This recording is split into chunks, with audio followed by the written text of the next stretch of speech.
Porque es una enseñanza. Yo digo mejor,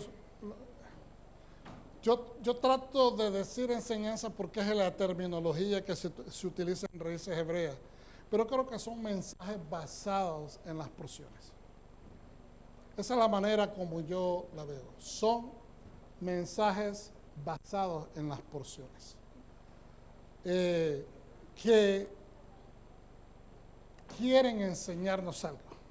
Por lo menos es la intención mía. Yo no me considero un gran maestro, yo no me miro de esa manera, yo simplemente fui llamado a pastorear y deseo con todo mi corazón de que dentro de lo que se proyecta, dentro de lo que se comenta, dentro de lo que se comparte, ustedes encuentren la enseñanza que ustedes necesitan, las herramientas, los kilim, las herramientas necesarias para que ustedes empiecen a operar y utilizarlas en su diario vivir. Pero la verdadera forma como yo personalmente lo miro son mensajes basados en las porciones establecidas por los sabios. Entonces, Parache Kitse. Y es bastante abundante porque contiene una cantidad de mitzvot, de mandamientos, pero estos mandamientos son necesarios aún para nuestra propia vida hoy. Para nuestra vida hoy. La gente piensa que los mandamientos, cuando dicen Torah, que ya perdieron jurisdicción dentro del mundo moderno, que ya no son vigentes. Entonces, vamos a estar viendo en esta sidra de Barén, Deuteronomio 21:10, ahí empieza, vamos a cubrir nada más unos cuantos versículos del principio. El próximo año vamos a concentrarnos, este año nos hemos estado concentrando en todas las porciones de enseñar el comienzo, lo que se le llama la primera aliyá. Son los primeros versículos. Después, cuando llegamos a la otra subdivisión, el próximo año vamos a ver la segunda aliyá. Y así sucesivamente, estudiando las porciones para que progresivamente tengamos un completo entendimiento.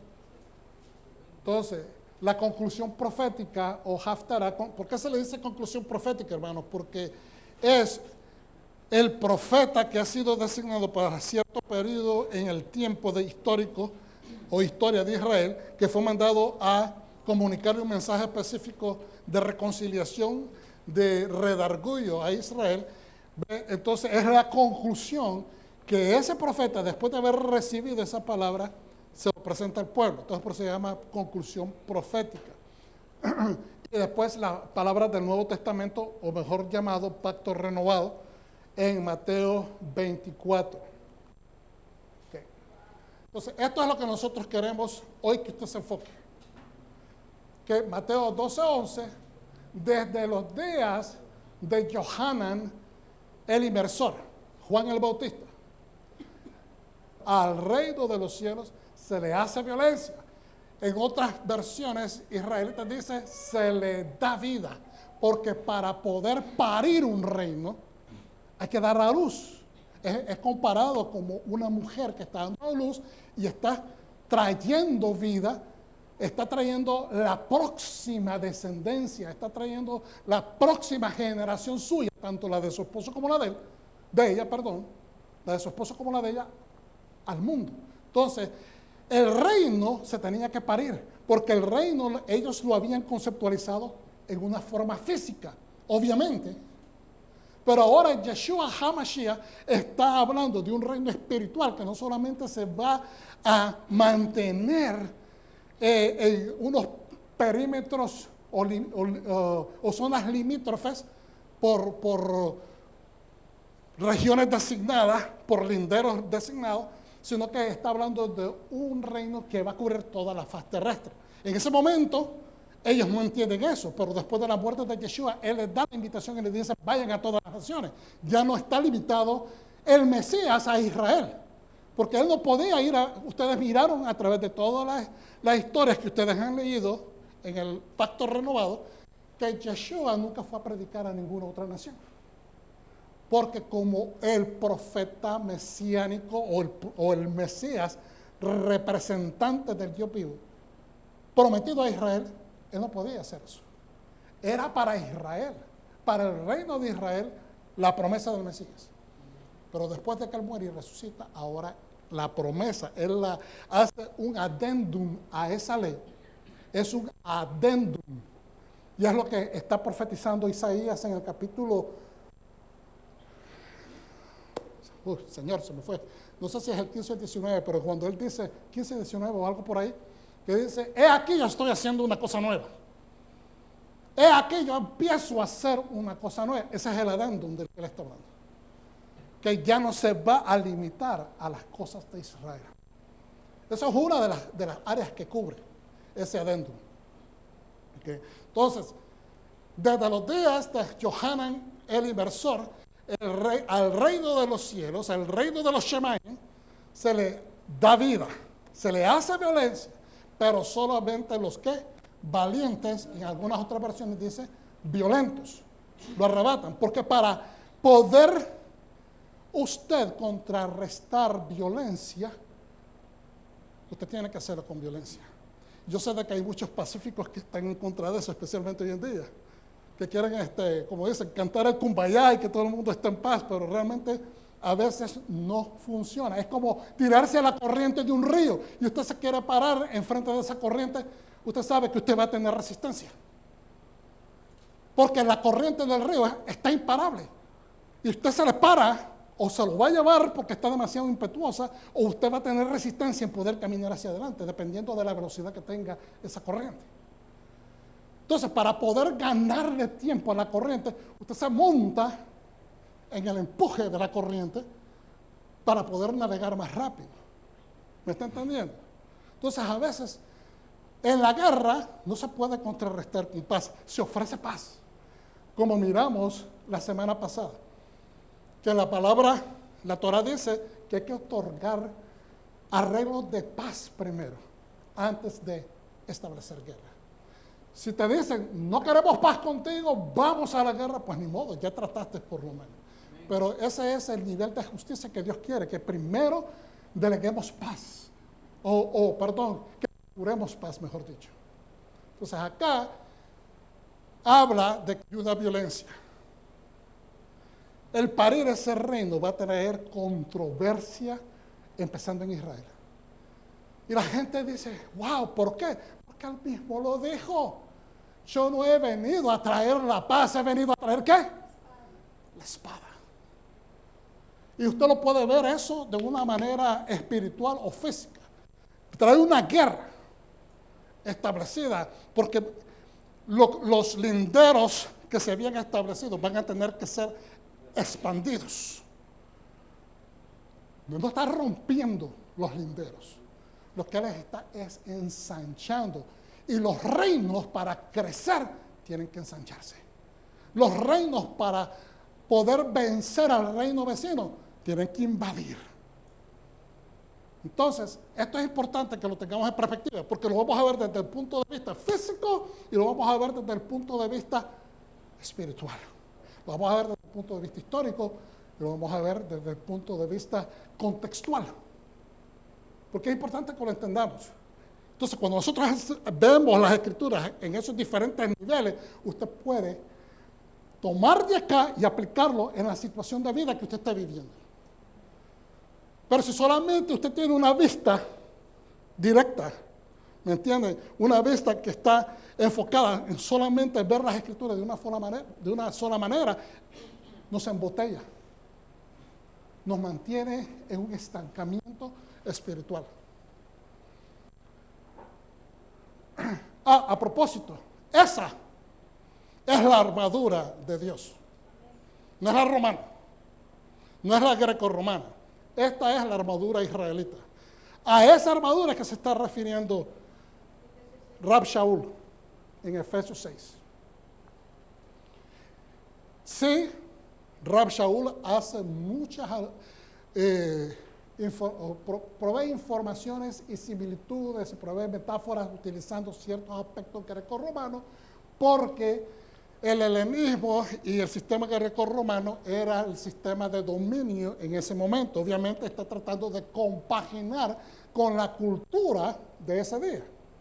Es como nosotros estábamos hablando con mi hijo que pues, su escuela o su título es de ser cinematógrafo. Estábamos hablando acerca de estas películas que a veces son rehechas y a veces los directores, en vez de hacerlas mejor, las empeoran. O sea, algo que es clásico, lo vuelven a hacer y en vez de mejorarlo, lo echan a perder. Entonces, a veces, como la nueva película de Aladín, un ejemplo, estoy nada más poniendo esto en perspectiva para que me entiendan lo que estoy tratando de decir. Entonces, cuando el genio empieza a hablar de cosas modernas, en un tiempo donde la película está remontada a un tiempo específico en el pasado, pero el genio empieza a hablar de cosas de la cultura pop, la cultura popular de hoy.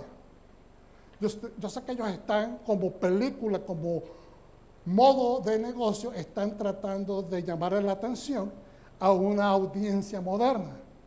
Pero al hacer eso le dan un contraste a la película y la saca fuera del contexto histórico en el cual está siendo desarrollada. ¿Me están entendiendo? Entonces a veces nos pasa eso con las escrituras. A veces miramos las escrituras y queremos aplicar todo a una realidad espiritual, pero no todo se puede aplicar a una realidad espiritual. No estoy diciendo que la palabra de Dios no tiene poder, pero que a veces sacamos la palabra fuera de contexto. Inclusive en los mismos versos que utilizamos para fortalecer nuestra fe, lo podemos estar usando en un contexto que no necesariamente rellena ese momento o esa especificidad. Amén. Deuteronomio 21:10 en adelante. A ver si lo puedo leer. Cuando salieres a la guerra contra tus enemigos y el Señor tu Dios los entrega en tu mano, y tomares de ellos cautivos. En algunas versiones dice, y tomares de sus cautivos. Y tomares de sus cautivos. Pongan eso en perspectiva. En esta versión dice, y tomares de ellos cautivos. Tomares gente de ellos, de los que tú has vencido, de aquellos que tú hoy venciste en el campo de batalla, vas a tomar cautivos. Y vieras entre los cautivos alguna mujer hermosa, y la codicias y la tomes para ti por mujer, la meterás en la casa y ella raerá su cabeza y cortará sus uñas. Y se quitará el vestido de su cautiverio y se quedará en tu casa. Vuelvo y repito, y se quitará ella el vestido de su cautiverio y se quedará en su casa y llevará a su padre y llorará a su padre y a su madre el tiempo de un mes, 30 días, dicen otras versiones, y después podrás llegarte a ella, y tú serás su marido y ella tu mujer.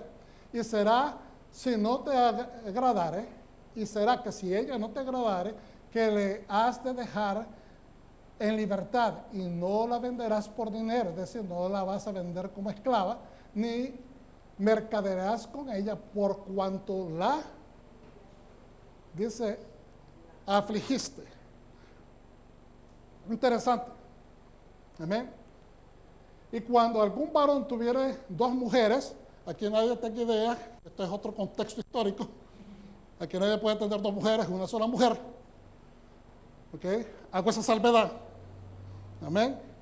Cuando algún varón tuviera dos mujeres, la una amada y la otra aborrecida, vamos a poner esto en contexto, no se trata que la odie. Es una terminología antigua, esa palabra se usa en un contexto de haberle dado carta de divorcio, haberle dado carta de retírate de mí, carta de divorcio, carta de separación. La ha repudiado, no la quiere más como esposa, despreciada, divorciada, y la amada y la aborrecida le hubieran dado a luz hijos si el hijo primogénito fuera de la aborrecida, de la divorciada. ¿Será que el día quisiera heredar a sus hijos los que tuviere, no podrá dar el derecho de primogenitura a los hijos de la amada en preferencia al hijo de la aborrecida, que es el primogénito? acciones de justicia, de bondad, de lo que es recto ante los ojos de Dios. El primero es el primero. ¿Por qué dice? Mas el hijo de los aborrecidos se reconocerá por primogénito, dándole doble porción de todo lo heredado, porque aquel es el principio de su fuerza, el derecho de la primogenitura es suyo. ¿Por qué tanto es esto del derecho de la primogenitura? Porque al primogénito se le da doble porción. Segundo, se le da una primacía, es decir, una autoridad sobre el resto de la familia. Es el que viene a representar al padre. Cuando alguno tuviera hijos contumaz y rebelde, que no escuche la voz de su padre ni la voz de su madre, y habiéndole castigado y no le oyeren, es decir, aún habiéndole dado instrucciones, aún habiéndolo redargullido, este es el castigo que yo te digo, no escuchar, que el muchacho no escucha, es contumaz.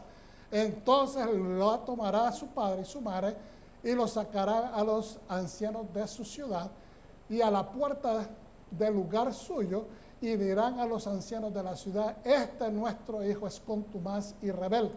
Contumaz es desobediente. En algunas connotaciones dicen de que eso también aplica que es desobediente y promiscuo.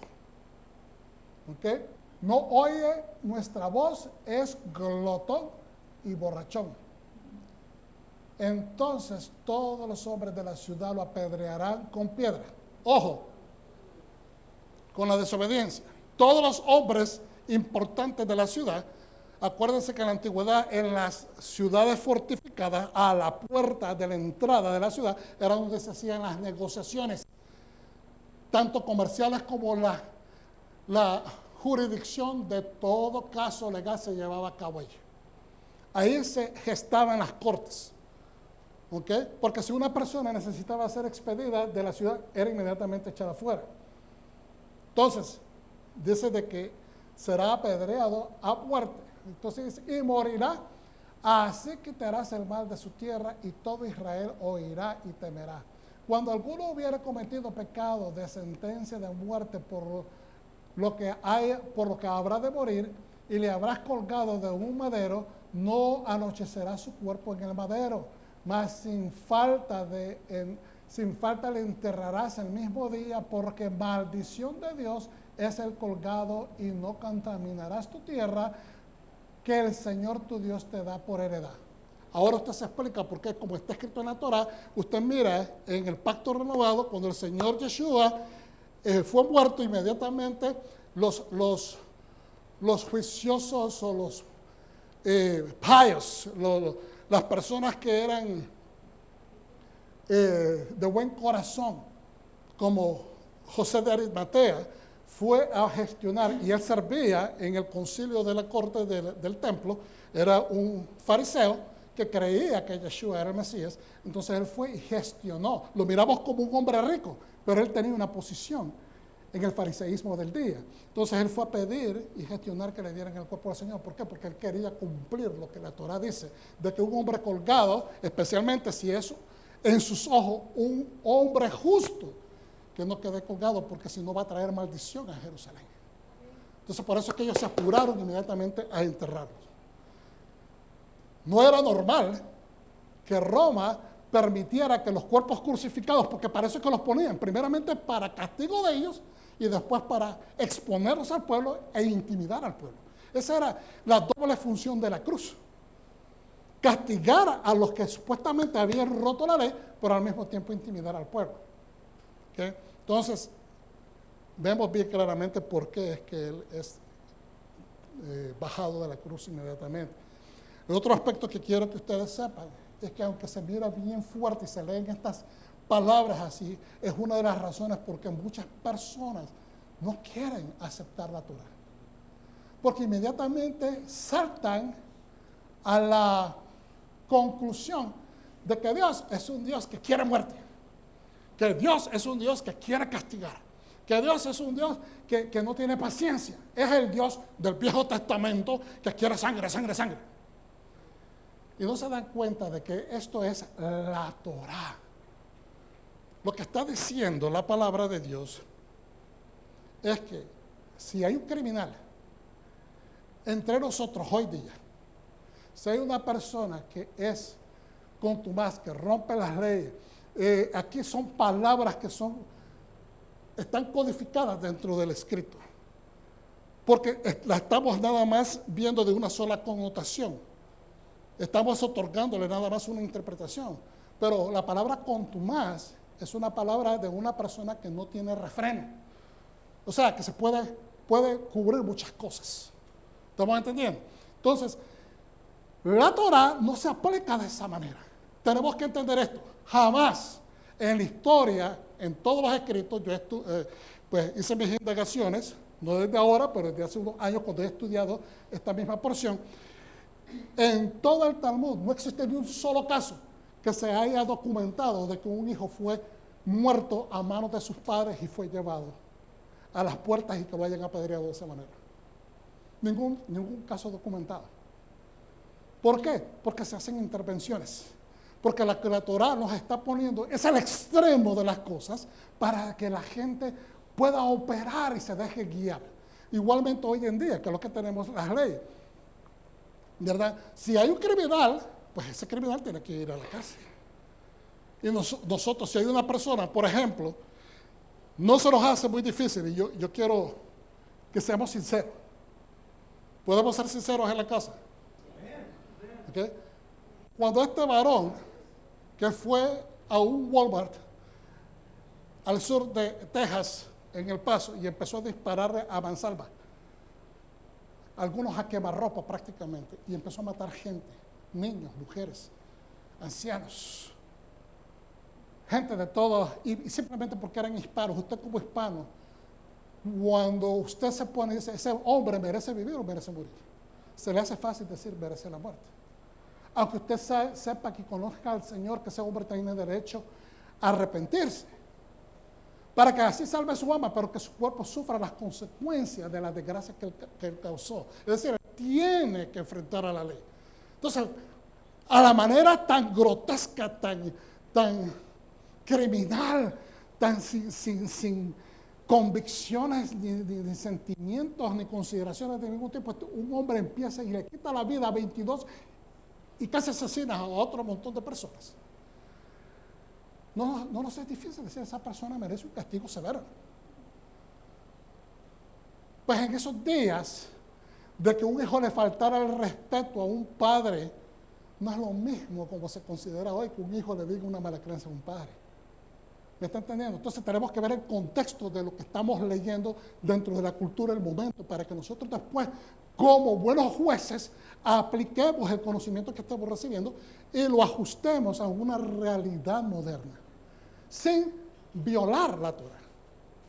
Entonces, todas estas leyes son una constitución que Dios le dio al pueblo de Israel. Entonces, los sacerdotes y los jueces eran encargados de procesar las leyes, y estas leyes que nosotros vemos tienen incisos, estatutos, ordenanzas, conexiones, adendums, etcétera, etcétera, que se van agregando, así como a veces hay leyes que son cambiadas o se les ponen un adendum después de un caso tal. ¿Ok? Después de, digamos, el caso Hernández versus Johnson, digamos que sea un caso de discriminación. Entonces, como se miran ciertas cosas que se desarrollan en el proceso de esa corte, entonces se toman y se extraen esos desarrollos y se ponen en otros diferentes estatutos para amplificar el entendimiento de los abogados que vienen a estudiar esto en próximas generaciones para que mejoren la ley. ¿Me están entendiendo? Entonces, la ley se estudia de esa forma. Esta es una ley, no es una ley religiosa. La Torah no es una ley religiosa, es una constitución que nos da vida. ¿Por qué nos dice que es el árbol de vida? Porque nos genera conciencia para poder discriminar la maldad de la justicia. Amén. Den un aplauso al Señor si estamos entendiendo.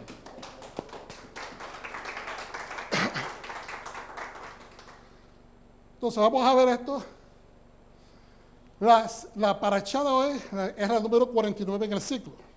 A ver, nos hacen falta para llegar al 50, una. Y para llegar al 54, 4. Nos hacen falta 5 parachás para terminar el ciclo del año 2019, 5.779. ¿Por qué es importante? Porque son 54 parachás a través del año. Y cada una tiene específicamente ciertas enseñanzas. En este caso aquí hay 74 mandamientos de los 613 mitzvot contenidos en la Torá. 27 mandamientos son positivos, es decir, haz esto, haz esto, haz esto. Es una recomendación que Dios nos está diciendo, esto es lo que tú tienes que hacer. Pero tiene 47 prohibiciones. No hagas esto no te conviene, no hagas esto otro. ¿Estamos entendiendo? No es que mucha gente le llama positivos y negativos. La palabra de Dios no es negativa. La palabra de Dios contiene mandamientos que te dicen, yo te pido que hagas esto porque esto te va a generar vida, pero te prohíbo que hagas esto porque esto te va a hacer mal. Amén. Es como usted. Dios es un padre, así como usted es padre y usted es madre, Dios nos trata de esa manera. En comparación con otras posiciones o porciones de estudio, Shoftim tiene 68 mitzvot, Re'eh, que las acabamos de ver ambas, tiene 55 mitzvot. El rabinato moderno consensa, esto es el consenso, el acuerdo entre los rabinos de hoy, comparar la parashá Ki Teitzei cuando salgas, que es lo que significa cuando salgas a la guerra, cuando vayas a la guerra, con la parashá Kedoshim, santos o apartados en el libro de Vayikra, pues ambas porciones hablan de historia y destino nacional. Esta porción es considerada el backbone, la columna vertebral de la conducta del judío, de la conducta de nosotros los israelitas. ¿Ok? Acuérdense, no somos israelitas porque nacimos en Israel, somos israelitas porque fuimos injertados al árbol del bien común de Israel por el Mesías mismo. Entonces, el rabinato moderno consensa y compara Ki Teitzei con Kedoshim, porque ambas hablan, estas porciones, con todos sus mitzvot, con todos sus mandamientos, del destino nacional. Usted no puede tener destino, sus hijos no pueden concebir, recibir un destinatario espiritual, emocional y social si usted no los esculpe. Usted tiene que esculpirlos para darle ese destino. No podemos decir, ok, naciste y que te vaya bien. ¿Me entiende? Es lógico, usted tiene que invertirse en la enseñanza del hijo. Entonces, estas enseñanzas cultivan al ser humano de una manera que los pone en una ecualización social y los hace pensar de la misma manera. Es la cultura, la esencia de la cultura del judío. Ok, entonces, su formación como pueblo en el desierto, pero su historia, destino de Israel. Los mandamientos de Ki Teitzei son estudiados, vistos y practicados como la columna vertebral de la cultura, ética, historia, formación y sobrevivencia judía.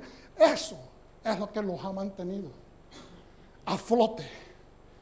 Cuando usted dice, todos nosotros traemos esencias de nuestro regionalismo, de nuestras culturas. Cuando la gente dice, yo te digo, usted no duda de decir, soy mexicano, soy puertorriqueño, soy estadounidense, soy centroamericano, nicaragüense, hondureño, costarricense. O sea, usted no duda, porque usted es eso. ¿Estamos entendiendo? Pues de la misma manera, esto les ha servido a la sobrevivencia. Cuando usted llegó a este país, yo me acuerdo, cuando yo llegué a este país, yo añoraba comerme los manjares de mi tierra. Yo deseaba, después de un tiempo, obviamente, al principio fue, pero llega un momento que tu espíritu añora eso, es normal. Porque estás separado de tu cultura, te has desmembrado de ese cuerpo, entonces ahora tu consciente hay un momento que necesita sentirse seguro de sí mismo, porque yo empezaba a darme cuenta que empezaba a hablar cuando vivía en Miami. Empecé a adoptar ciertas terminologías cubanas o colombianas. Después vine para el norte con los hermanos mexicanos. Después con los hermanos puertorriqueños y así sucesivamente me he ido nutriendo de las diferentes culturas con las cuales me he encontrado. Entonces llega un momento que yo empezaba a decir, y esto no es que psicológicamente lo afecta a uno, sino que uno empieza a decir, estoy dejando de ser quien soy. Y entonces empieza uno a llorar, a querer escuchar su música, a querer comer esto, porque empieza uno que está traicionando su idiosincrasia. Es un proceso normal, psicológico en las personas. Entonces, cuando nosotros estamos dejando al viejo hombre, es normal que el hombre viejo quiera a veces sacar puntas, hincarlo, querer que usted haga cosas como las hacía antes. Pero es necesario que Yeshua, su Mesías, incremente en usted y que el viejo hombre en usted disminuya. ¿Por qué? Porque si todos hacemos esa función, no importa de dónde vengamos. El que está incrementando en nosotros es Yeshua, su palabra. Es la identidad en nosotros del Dios vivo, entonces nos ecualiza todo. No nos estamos queriendo parecer a nada sobre la tierra, sino estamos tratando de conformarnos en la imagen divina que Dios nos mandó, que es Yeshua, su Hijo amado. Entonces, por eso es importante que todos procuremos la identidad. Decimos judía, porque fue el pueblo judío, o mejor dicho, el pueblo judío es el que ha mantenido vivaz y eficaz la palabra de Dios, manteniéndola, cuidándola. Pero realmente la palabra, la Torah, es constitución divina. Entonces, si nos conformamos a ella, no nos estamos conformando como judaizando, no nos estamos conformando a ser judíos, nos estamos conformando a la voluntad de nuestro Padre Celestial. Entonces, tenemos que entender ese contexto. Entonces, eso nos va a formar y nos va a permitir que sobrevivamos en un mundo que nos está atacando con un montón de culturas negativas, que son contrarias a la identidad de Mesías. Aleluya. Entonces, prácticamente forman el código y comportamiento de un ciudadano del reino, un seguro y una marca, un testimonio de vida y destino. Tenemos que tener dirección. La dirección es Mesías. Estamos hablando de la palabra. ¿Qué es lo que dice? Que la meta final, ¿quién es? Mesías. Esa es nuestra meta final. ¿Quién es el que va a estar a la puerta y nos va a decir? De tanto cabrito para acá, tú, buen siervo, ven para acá. Entra a mi descanso. Él es el que está a la puerta. Él es la puerta. Amén. Gloria al Santo. Un aplauso para el Padre. Aleluya. Entonces, vamos a indagar y examinar lo físico y lo espiritual. Cuando salgas a la guerra, si sales a la guerra, cuando salgas a guerrear contra tus enemigos, dice, ¿verdad? Hashem, tu Dios, y te libera Él de la mano de ellos, tú vas a tomar de sus cautivos. Tú miras entre los cautivos, entre los presos, reos y esclavos. Lo que ellos ya habían vencido y tal vez ellos habían atrapado, tenían como presos políticos, como presos de otros pueblos, no necesariamente los malcriados de su sociedad, pero gente que ellos habían puesto bajo rejas o los tenían como esclavos. Entonces ahora viene el pueblo judío que es enviado a combatir estas naciones que estaban mandando en Canaán. Ellos vencen a estas tribus, pero encuentran que ellos tienen cautivos. De eso es que se refiere la palabra. Lo vamos a estudiar un poquito más concretamente para que entendamos. Entonces dice, y si entre eso tú miras a una mujer atractiva y la deseas, entonces nos empieza a describir qué es lo que tenemos que hacer, ¿verdad? Pero después vamos, yo sé que ese es el contexto histórico, pero después vamos a ver cómo se desglosa en el espiritual. Rashi, que es el rabino Shlomo Itzhaki, nació en febrero 22 del 1040 a julio 13 del 1105. Vivió 65 años. Y este hombre logró ser es todavía reconocido como uno de los sabios más grandes del pueblo judío, porque es el que hizo el comentario de todos los libros. Hizo el comentario sobre el Talmud, hizo comentario sobre el Humash, es decir, los 5 libros de la Torah, y es reconocido como el comentarista de los comentaristas. Entonces, Rashi nos dice, comenzando en Deuteronomio 21:10, el verso aquí se refiere a ir a la guerra, pero es una guerra no obligada.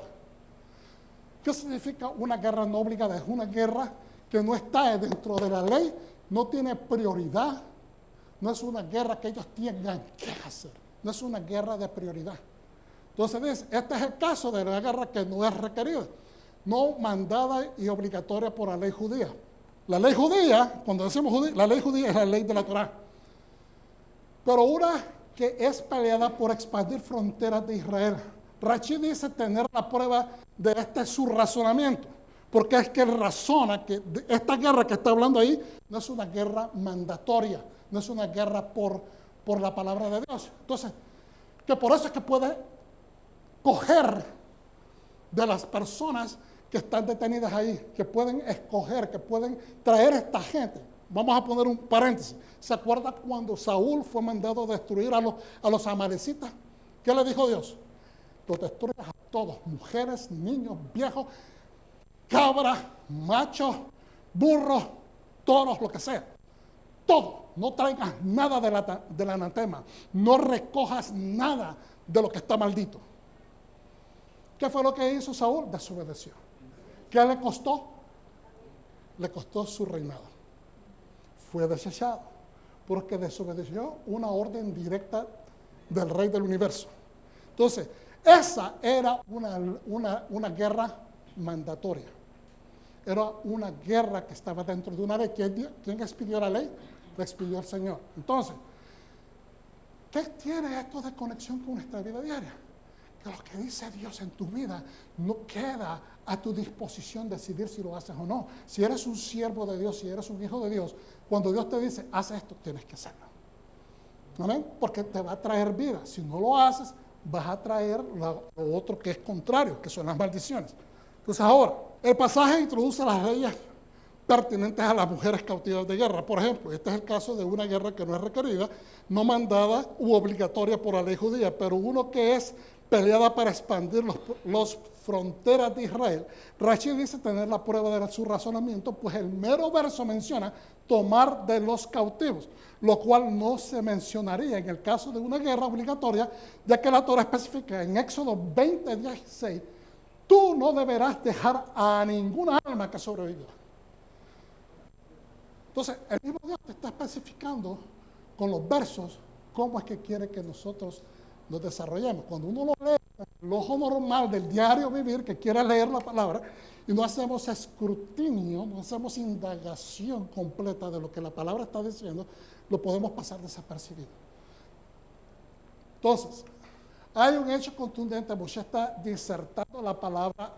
En este momento, de Barim, está leyéndole la palabra al pueblo. Acuérdense, están 5 semanas, día a día, por 10 horas, 12 horas, desde que amanece hasta que anochece, les está leyendo la palabra al pueblo, recordándole, instruyéndole.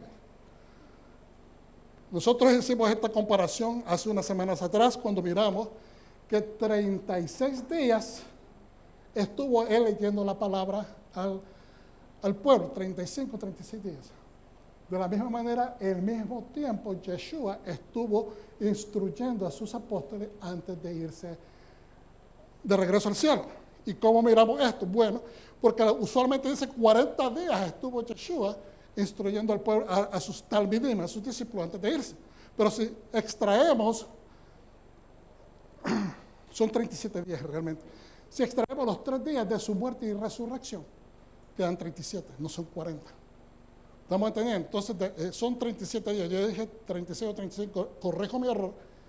Son 37 días que estuvo exactamente Moshe en el desierto leyéndole las palabras. ¿Por qué esta comparación? ¿Por qué hace exactamente Yeshua de enseñarle a sus talmidim 37 días exactos? Porque Moshe en su tiempo es la figura del Mesías. Es la figura del Salvador. Entonces, Yeshua está diciéndonos, yo soy ese profeta que Moshe dijo que iba a ser exactamente como él. Ese soy yo. Amén. Ahora, las leyes son relevantes e importantes. ¿Por qué? Porque los israelitas están a punto de entrar a combatir a 7 tribus que son abominatorias. Son 7 tribus que son abominables. Dios las detesta porque son gente que hace cosas feas. Entonces, ellos están a punto de entrar. Y entonces, al tener que combatir con semejante evil, a tener que combatir con semejante nivel de maldad.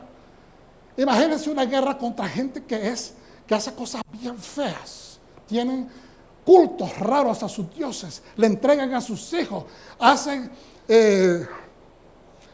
cultos de tener relaciones con insectos, de maneras incestuosas, con animales, hacen un montón de cosas horribles. Para que el pueblo no pierda la visión de quiénes son ellos.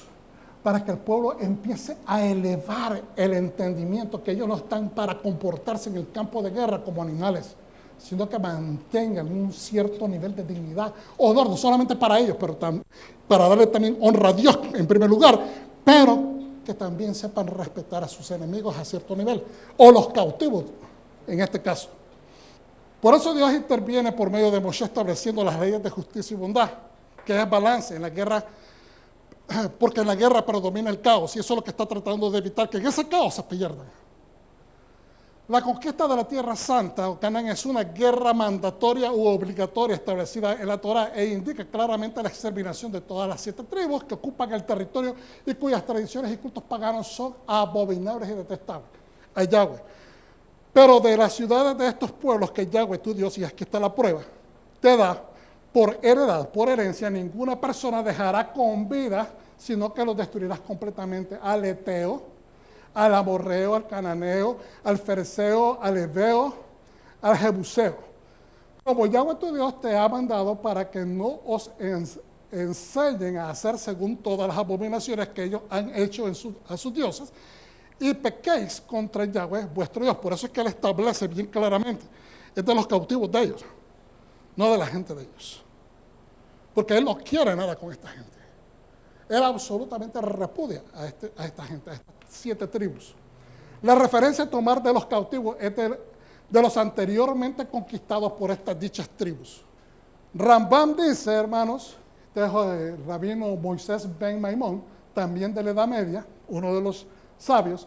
Rambam comenta, ningún rey de Israel debe declarar ningún otro tipo de guerra antes de cumplir con las guerras obligatorias.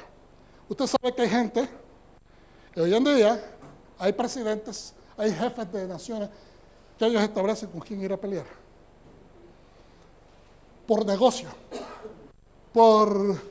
Y ustedes han escuchado mucha gente que ha dicho que en previas administraciones se hicieron guerras, se fomentaron guerras que no eran necesariamente justas. Hay ciertas diferencias en esas percepciones u opiniones, pero la verdad es que hay gente en el mundo que pelea este tipo de guerras para adueñarse de las riquezas ajenas, para simplemente cultivar sus riquezas. Dios no quiere que hagamos ese tipo de guerras porque son guerras injustas.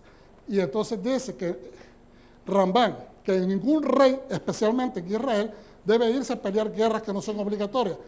En el caso de Israel, cualquier guerra en contra de las 7 naciones indicadas por Dios que ocupan la tierra, Haaretz, para destruir. Las guerras contra Amalek, por ejemplo, están establecidas como obligatorias. Las guerras contra las 7 naciones, estas son obligatorias. O cualquier guerra en defensa de Israel cuando es atacado. Hay gente que quiere que Israel, en medio de los ataques de Gaza, en medio de los ataques de los otros lugares, se queden así, de blanco, y no hagan nada. Que no se defiendan. Y eso es inaudito. Ellos tienen el derecho a defenderse, especialmente cuando están siendo atacados.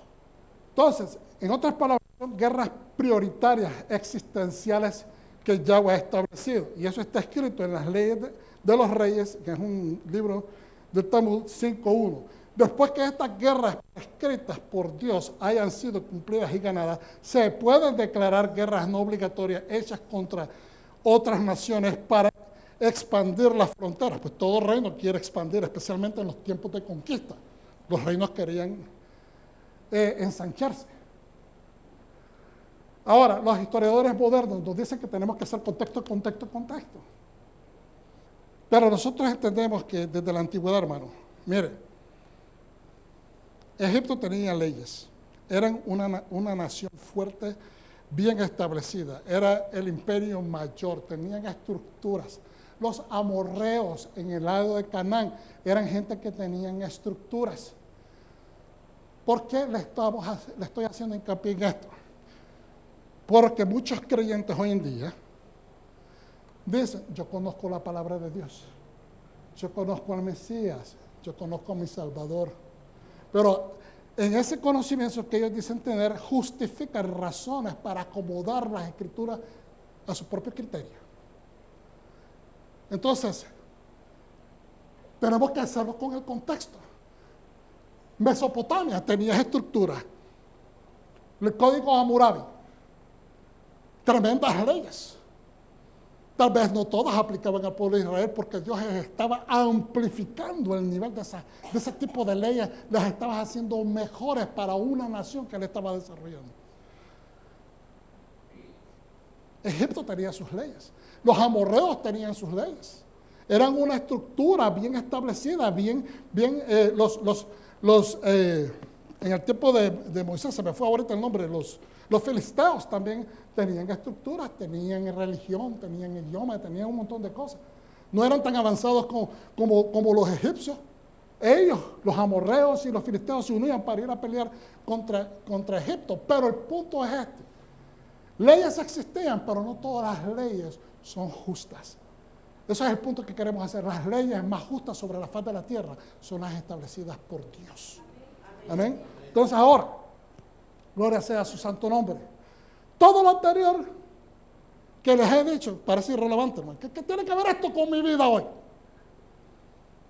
¿Qué tiene que ver esto con mi vida? Pero tiene una dirección sabia, porque si usted empieza a analizar que Dios te está diciendo, en el medio del caos del mundo, en el medio de la pelea, en medio de la guerra, en medio de tu trabajo, en medio de las injusticias que todos los días nosotros nos estamos confrontando, tienes que mantener un cierto nivel de orden. Y Él está tratando, ahora miremos a la mujer como tu hogar. Miremos a la mujer, digamos, a veces el pueblo de Dios es comparado con la novia, es comparado con la esposa, ¿sí o no? Entonces ahora, el pueblo de Dios, que es el reino de Dios, es comparado con una mujer. Pues vamos a comparar nuestra vida con una mujer. Si yo trato a mi mujer como una esclava, si yo trato a mi mujer con malas palabras, si yo trato a mi mujer con falta de estructura, con falta de sensibilidad, no le doy... Miren, muchos matrimonios, especialmente cuando se acaban de casar, los entrenan para muchas cosas, pero no los entrenan para ese momento cuando la vida, que el tiempo de conquista pasó usualmente después de 1 o 2 años. Cuando las realidades de la vida empiezan a sentar. Cuando las personas empiezan a conocerse sus defectos. Cuando ya empezaron a sacar los declives de sus caracteres. Las puntas afiladas del carácter, cuando se enoja, cuando se come algo y le da aire. Amén. Entonces, es importante que entendamos esto. Si en el caso de una guerra, le está diciendo el Señor, tú vas y eliges una mujer de los cautivos, de aquellos que acabas de vencer. Primeramente, ten cuidado con eso. Primeramente, ten cuidado porque la mujer que tú vas a meter a tu casa, le tienes que dar el tiempo apropiado para que uno saque de sí el odio que ella siente por ti, porque tú fuiste y conquistaste o tú la arrancaste del medio donde estaba. Tal vez ella está todavía pasando el asesoramiento, todavía no ha terminado de pasar el hecho de que su pueblo fue vencido por este pueblo y ahora entra otro pueblo que vence a este y también la tienes que arrancar de ahí. Permítele que al cortarse el pelo les estás dejando un nuevo comienzo. Porque eso de cortarse el pelo es un indicativo, es uno, no es el indicativo, pero es uno de los indicativos que le está dando un nuevo comienzo a la persona. Se tenían que rasurar desde todo el cuerpo, no solamente el cabello. Se tenía que cortar las uñas. Eso es símbolo de limpieza, símbolo de que tampoco no te vaya a herir. Símbolo, hay muchas cosas que se pueden derivar de este tipo de asuntos, de higiene. ¿Ok? ¿Por qué? Porque le estás dando a esa mujer que fue una esclava, que fue una rea, que fue una servidora o una sirviente en aquel ámbito, ahora le estás levantando el nivel de bondad, de justicia, de honor en tu casa. La estás introduciendo a la casa de un israelita. La tienes que levantar, no la tienes que repudiar, no la tienes que aplastar. A eso es a lo que se refiere. Entonces ahora, número 2. Número 3, permitirle que llore a sus parientes. Permítele que llore a sus parientes, que tenga un duelo, que pueda procesar sus emociones controvertidas, el enojo, la ira que siente. Podríamos interpretarlo de esa manera. Número 4, entonces, una vez que hayas hecho esas 3 primeras cosas, entonces la tomarás como esposa. Pero es con respeto. La tienes que esperar con paciencia. No va a lanzarte, no. Yo soy hombre, tú eres mujer, ahora cama. No, señor. Lo que Dios está diciendo es que tú esperes que ella procese todo eso. Te está enseñando que tengas paciencia. Que no nos dejemos llevar por nuestros ímpetus animalísticos, nuestros ímpetus primitivos, sino que permitamos que nuestras mujeres procesen. A veces los hombres somos más carnales. Entonces, si lo aplicamos a nuestra vida, de nuestras relaciones en este ámbito del reino, empezamos a entender que nosotros tenemos que traer calidad a nuestra relación con nuestras esposas. Que nosotros somos los que damos ese ambiente, nosotros somos los que generamos ese nido. No la mujer, sí, la mujer es la que pone los adornos, las cuestiones las bonitas, las cosas bonitas, los detalles, pero el nido, el ambiente es el hombre. Si el hombre trae un ambiente de mala creencia todo el tiempo en la casa, no se respira tranquilidad.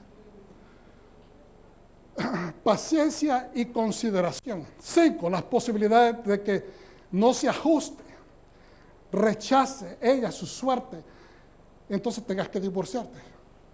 Porque dice de que si tú de repente dices ya no la quieres, tiene que haber una razón. No estamos leyendo dentro de cuáles son las posibles razones. Espérate, la que hiciste, te enamoraste de ella, así como estaba toda sucia, fea, y la pasaste el proceso de su depresión, la miraste en su situación peor, se cortó el pelo, toda pelona, sin uñas, esto y lo otro, le quitaste el vestido de su esclavitud y se lo pusiste con algo honroso. Esperaste que pasara todo ese proceso de su depresión. Y ahora que tienes la relación con ella, la desechas. Tiene que haber una razón.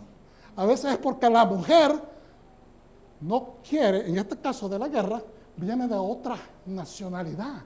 No quiere adoptar, no quiere hacerse israelita, no quiere adoptar las leyes del pueblo de Dios. Eso pasa a veces. Me estaba diciendo recientemente, ¿con quién platicábamos? Que decía de que un pastor quería entrar a las raíces hebreas, quería aprender, pero que su esposa era la que estaba poniendo los breques. Que ella no estaba muy segura y no quería, que ella no lo quería. Entonces, a veces, ¿por qué? Porque no entiende. Porque no entiende qué es lo que está pasando con esto de las raíces hebreas, que estamos judaizando y que estamos llevando al pueblo hacia atrás. No, lo que queremos es traer el contexto del culto correcto como Yeshua lo hacía. Entonces, miramos estas situaciones, de que en el mundo de hoy los matrimonios también están peleando, porque uno sí quiere, a veces es el hombre, a veces es la mujer, pero el otro a veces no quiere. Y en ese tira y jala, yo he visto pastores, aquí hubo un caso grande de una iglesia grande, mayor, famosa. La señora es hermana de una de las iglesias más grandes de los Estados Unidos y se terminaron divorciando porque él empezó a buscar más de las raíces hebreas y ella no quería. Ella quería mantenerse en lo que se le enseñó toda la vida. Entonces, por eso esto no es ajeno a lo que estamos viviendo hoy. Entonces, compaginando esto, a veces lleva al divorcio, porque hay diferencias que no se pueden reconciliar. Entonces, no la vendas, no la eches a los buitres, no la maltrates, no le quites la dignidad del buen trato simplemente porque te tienes que divorciar de ella, porque ella no se quiere convertir, porque ella no quiere aceptar, pues déjala libre. ¿Por qué? Dice, porque ya tú pues ya ella fue tu mujer. Y ahora, en una cultura antigua como esta, ella no iba a encontrar fácilmente marido porque ella fue una mujer casada. Ya de por sí, ya lleva las de perder. Entonces, déjala en libertad, déjala tranquila, no la maltrate. Entonces usted dice, pastor, pero ¿qué tiene que ver con el resto? La mujer es la puerta al umbral de este mundo, es la matriz que anida la vida de los próximos hijos de Dios. Ella es el seno que amamanta la existencia de los justos futuros. Es la primera maestra que instruye a un pequeño ser humano a convertirse en un siervo del Eterno. Por eso es que es importante que sepamos a quién estamos eligiendo como madre. Por eso es importante que usted vaya a elegir un buen padre como esposo. O sea, con sus actitudes. ¿Por qué? Porque si esa mujer, hermano, no está contenta con esa situación de vida, porque fue traída de la guerra, porque fue introducida a una cultura que ella no quería, que ella detesta, que ella no está tranquila, que todavía no acepta al Dios de ellos, ¿qué es lo que va a pasar? Que al parirte los hijos, ella va a empezar a fomentar ese mismo detestación, o sea, que deteste la cultura, le está metiendo, le dijo, está viendo el mal ejemplo de su rebeldía, y va a empezar el hijo a seguir esa secuencia, que es lo que se le llama una maldición generacional. Por eso es que cuando miramos los escritos de esta manera, pensamos que no tienen relación, pero cuando usted mira sabiamente lo que Dios nos está diciendo, mira que hay una secuencia familiar que es la que quiere prevenir él. Porque él está formando una nueva nación y quiere que su nación se forme conforme al corazón de Dios. Hashem es consciente de que la semilla necesita una buena tierra. ¿Ok? El ambiente de su casa, la manera como nos tratamos. Los próximos hijos de los justos necesitarán ser engendrados en vientres de obediencia. Vientres de obediencia. Dentro de honra y rectitud. No es que la mujer sea súbdita del hombre, no, señor. La mujer se somete cuando no se le trata de someter, no se le trata de deshonrar, no se le trata de hacer injusticia. Ese es el hombre del reino. ¿Amén? Entonces ahora vamos a la conclusión profética. Esta es la prueba contundente de que Dios está mandándonos un mensaje claro. Mire lo que dice Isaías 54. Lo voy a leer todo, así que paciencia. Alégrate, oh estéril, la que no daba a luz. Le está hablando. Vamos a poner esto en el contexto histórico. Aquí Isaías es enviado por Hashem al pueblo para hablarle que se arrepienta. Pero al mismo tiempo en este mensaje le está diciendo, ¿sabes qué? Yo me divorcié de ti porque eras desobediente, pero yo te voy a volver a recoger. Eso es el mensaje de esperanza. Y cuando miramos lo que dice, usted va a empezar a ver a Mesías en el escrito.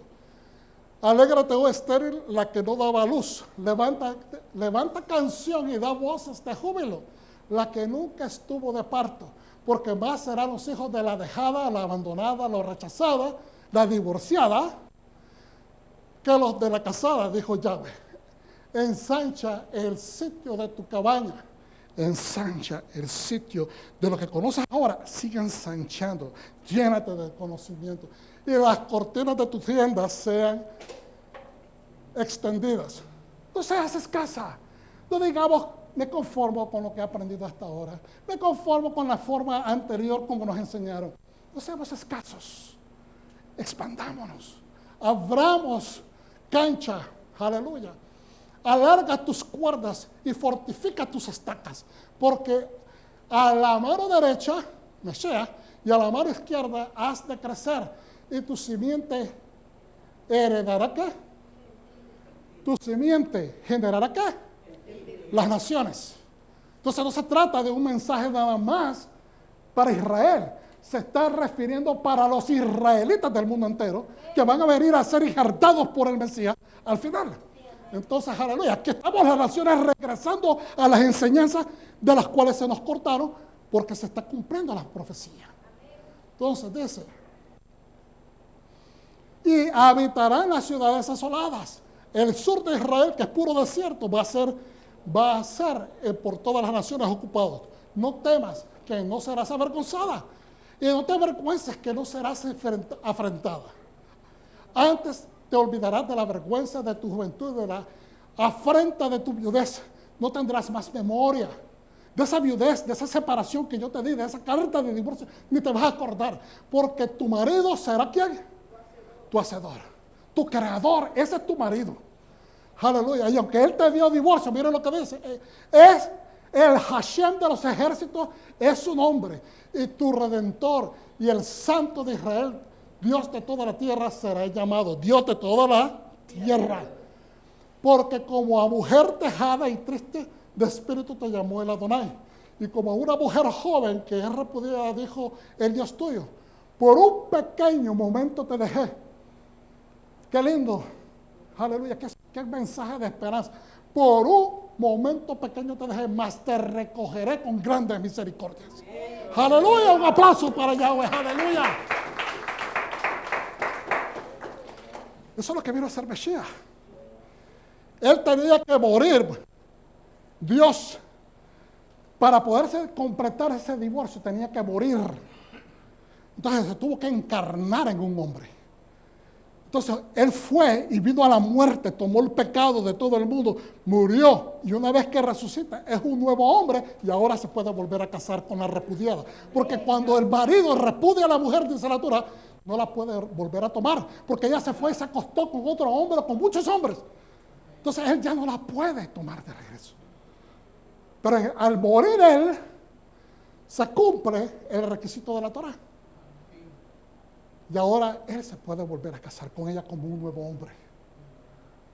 ¿Estamos entendiendo? Es Mesías el que se casa, representando a Dios. Dios no es hombre de carne y hueso que necesite mujer. Dios no es de carne y hueso que necesita comer y beber. Pero el hombre que se encarnó, pero Dios encarnado sí lo necesitaba. Y vino a gestar que se cumpliera esa ley para poder dar a Israel un nuevo comienzo y al mismo momento abrirle las puertas a todas las naciones de la tierra. Por un pequeño momento te dejé, mas te recogeré con grande misericordia. Con un poco de ira escondí mi rostro de ti. Por un momento, mas con misericordia eterna tendré compasión de ti. Las misericordias eternas prometidas a David. Aleluya, que se renuevan cada mañana. Son nuevas, son nuevas, son nuevas. Dijo tu Redentor el Señor, porque esto me será como las aguas de Noé. ¿Qué son las aguas de Noé? Aguas de caos que traían juicio. Que juré que nunca más las aguas de Noé pasarían sobre la tierra. Así también juré que no me enojaré más contra ti. Aleluya. Compasión del Señor. Es abundante. Ya no me voy a volver a enojar contigo. Por eso es que la gente diga que Yahweh desechó a Israel. Es una mentira. Es una mentira del mero infierno que está infectando las mentes del mundo, de los creyentes especialmente. Dice, ya no me enojaré más contra ti, ni te reprenderé, porque los montes se moverán y los collados yo voy a hacer que se zarandee todo, mas no se apartará de ti mi misericordia, ni el pacto de mi paz vacilará, dijo Hashem, el que tiene misericordia de ti, pobre, fatigada con tempestad, sin consuelo. He aquí que yo te cimentaré tus piedras, te cimentaré sobre piedras, sobre carbunclos y sobre zafiros te fundaré. Eso es lo que hace un esposo que recoge a la repudiada, que recoge a la esclava, que recoge y le dice, ¿sabes qué? Te voy a retomar y te voy a levantar el nivel de honor. Te voy a levantar tu honra, porque estás entrando a mi casa, yo soy tu hacedor, yo te estoy reconfigurando. Ese es el Dios a quien servimos. Él no está interesado en castigarnos, Él no está interesado de hacernos morir, Él no está interesado de cortarnos los beneficios, Él está interesado de tenernos en su casa, dotados de todas las bendiciones, para que sirvamos con un corazón único y verdadero. Amén. Un aplauso al Señor, aleluya.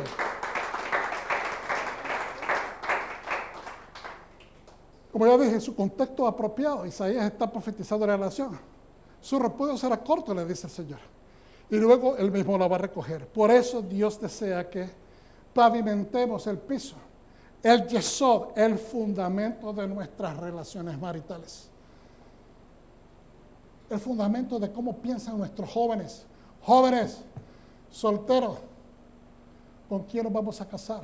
¿Quién es la mujer que estás eligiendo? ¿Tiene a la Torah dentro? ¿Es una mujer que hay que estarle dando maniguetas para que busque de Dios?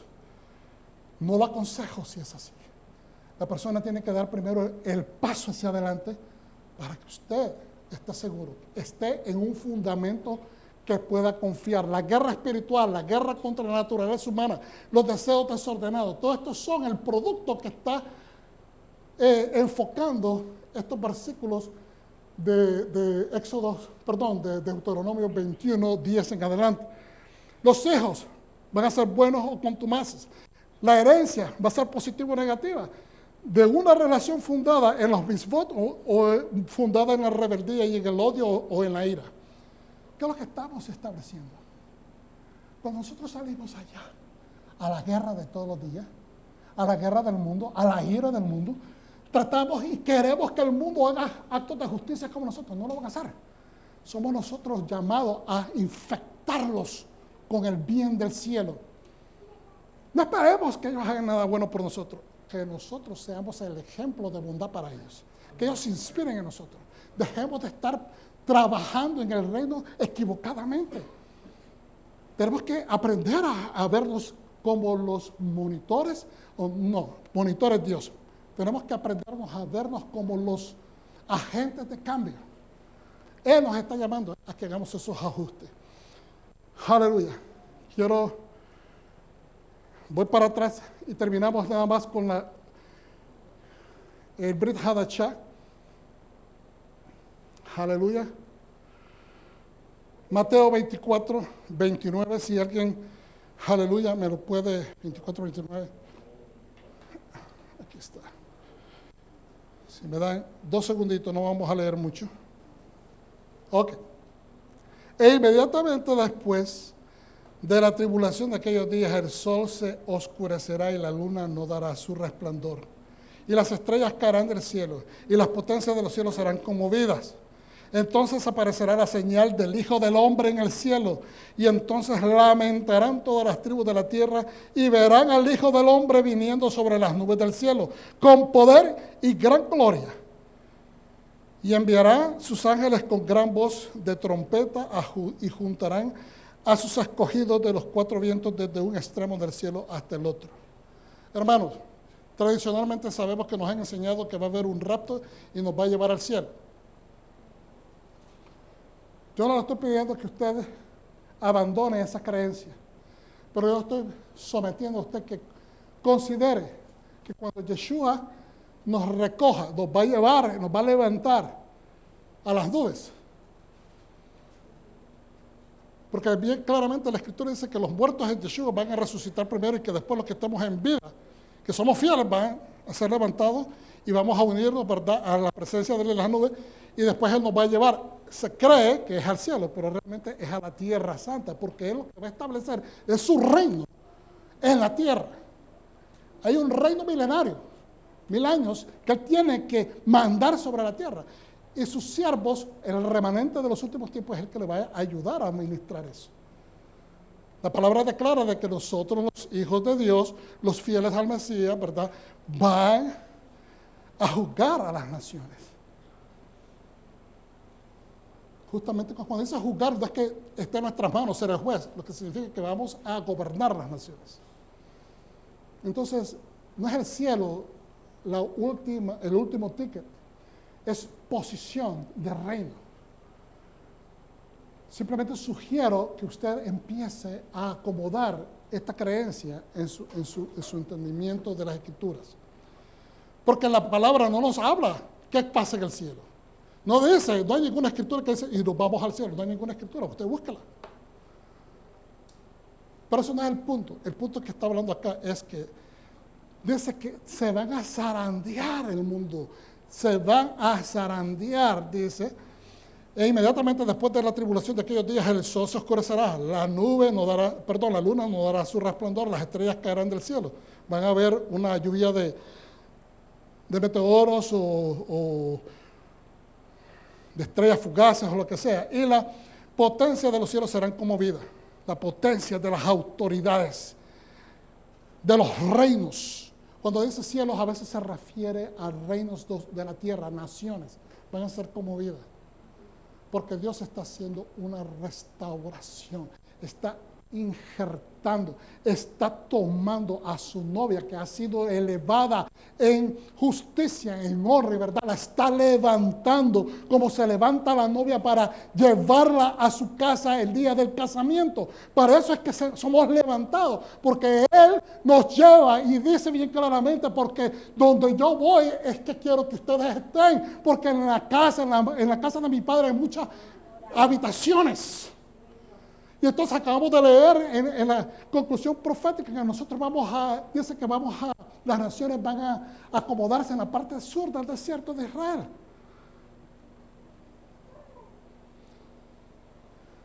Nosotros hemos sido sacados del fango cenagoso. Hemos sido sacados del pecado, hemos sido liberados de toda injusticia, de todas las cosas, de los males, enfermedades, para darnos esa posición de honra para después que Él nos introduzca a su casa, exactamente cumpliendo toda la dirección que nos está dando los escritos del Deuteronomio. Nos sacó de la guerra, nos ha sacado de la guerra mundana, de la operación de ira de los hombres, y nos ha traído a la justicia del reino de su Hijo, la luz admirable de su Hijo, Yeshua HaMashiach. ¿Lo recibe, pueblo de Dios?